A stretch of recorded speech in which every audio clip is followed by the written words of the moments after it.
नमस्कार बच्चों, मेरा नाम निर्मल कुमार गुप्ता। मेरे साथ हैं सुशीला चौधरी। बच्चों, आज के वीडियो में हम कक्षा 12 की हिंदी विषय की पाठ्य पुस्तक वितान के अध्याय 1 का भाग 1 पढ़ेंगे। लेखक है मनोहर श्याम जोशी। अध्याय का नाम सिल्वर वेडिंग। शुरू करें बच्चों। ये है लेखक मनोहर श्याम जोशी। इनका परिचय। इनका जन्म सन 1935 में हुआ। जन्म स्थान कुमाऊं है, जो उत्तराखंड में है। इन्होंने दिनमान पत्रिका एवं साप्ताहिक हिंदुस्तान में संपादक के रूप में कार्य किया। भारतीय दूरदर्शन के प्रथम धारावाहिक हम लोग के लिए कथा लेखन का कार्य किया। इनका निधन सन 2006 में दिल्ली में हुआ।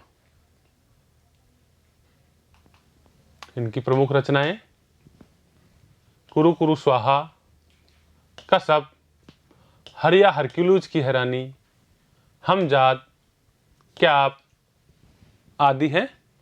ये सब कहानी संग्रह हैं। लखनऊ मेरा लखनऊ, पश्चिमी जर्मनी पर एक उड़ती नज़र, इनके संस्मरण संग्रह है। हम लोग, बुनियाद, मुंगरी लाल के हसीन सपने टेलीविज़न धारावाहिक है। इन्हें क्याप के लिए सन 2005 के साहित्य अकादमी पुरस्कार से सम्मानित किया गया। पाठ का सार। बच्चों, इस पाठ में पीढ़ी के अंतराल का चित्रण किया गया है। अर्थात नई पीढ़ी के लोग और पुरानी पीढ़ी के लोगों के विचारों की असमानता तथा उनके टकराव का चित्रण है। वर्तमान युग में यशोधर बाबू अपने परंपरागत मूल्यों को हर स्थिति में बचाए रखना चाहते हैं। उनका सिद्धांत पसंद होना घर व दफ्तर के लोगों के लिए सिरदर्द बन गया था। अर्थात उन्हें पसंद नहीं था। यशोधर बाबू को दिल्ली में रहने में किशनदास नामक व्यक्ति ने मदद की थी। अतः वे उनके आदर्श थे। बच्चों, इस कहानी के मुख्य पात्र यशोधर बाबू के 3 बेटे हैं। बड़ा बेटा, जिसका नाम भूषण है, एक विज्ञापन कंपनी में काम करता है।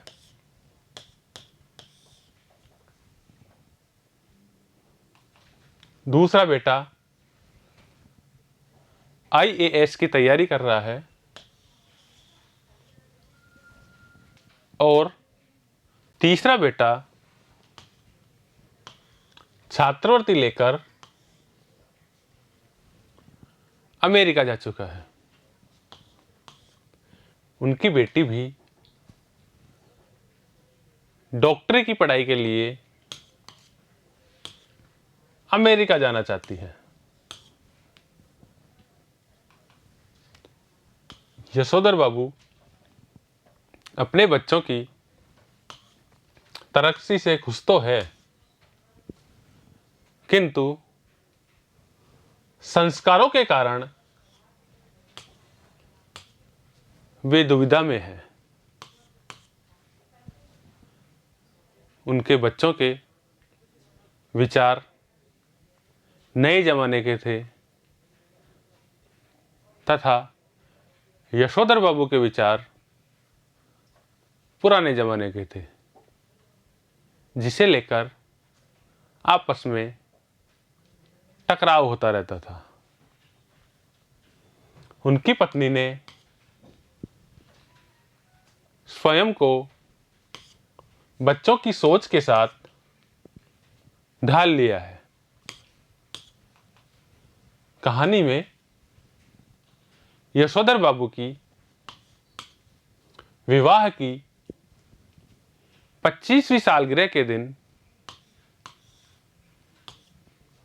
दफ्तर के कर्मचारी उनसे जलपान के लिए पैसा मांगते हैं। यशोधर बाबू अनमने ढंग से पैसे देते हैं, क्योंकि उन्हें फिजूल खर्ची पसंद नहीं है। दूसरी तरफ उनके बच्चे घर पर उनकी सिल्वर वेडिंग की पार्टी रखते हैं, जो यशोधर बाबू के उसूलों के खिलाफ था। इसे लेकर वे दुखी हो जाते हैं। बेटे का जरूरत से ज्यादा वेतन पाना, वेतन की रकम स्वयं खर्च करना, उनसे किसी बात पर भी सलाह न मांगना और दूध स्वयं न लाकर उन्हें ड्रेसिंग गाउन में पहनकर दूध लेने जाने की बात कहना आदि बातें यशोधर बाबू को बुरी लगती है। अर्थात उन्हें ये सब बातें पसंद नहीं है, जिन्हें लेकर वे दुखी रहते हैं। जीवन के इस मोड़ पर वे स्वयं को अपने उसूलों के साथ अकेला पाते हैं।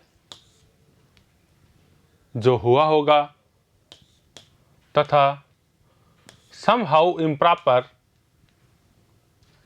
ये दो जुमले अर्थात वाक्य इस कहानी के बीज वाक्य है।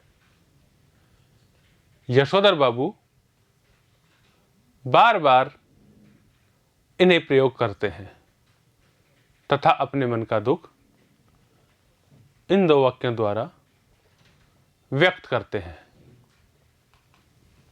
जो हुआ होगा में जो का त्यों स्वीकार करने का भाव है, तो somehow improper में एक अनिर्णय की स्थिति है। इस प्रकार इस अध्याय में पुराने सिद्धांत और आधुनिक पीढ़ी की विचारधारा के विरोधाभास को प्रदर्शित किया गया है तथा दोनों में सामंजस्य की ज़रूरत बताइए। बच्चों, ये था इस अध्याय का सार। इसे आप वीडियो में बार बार देखें, समझें और याद करें। धन्यवाद।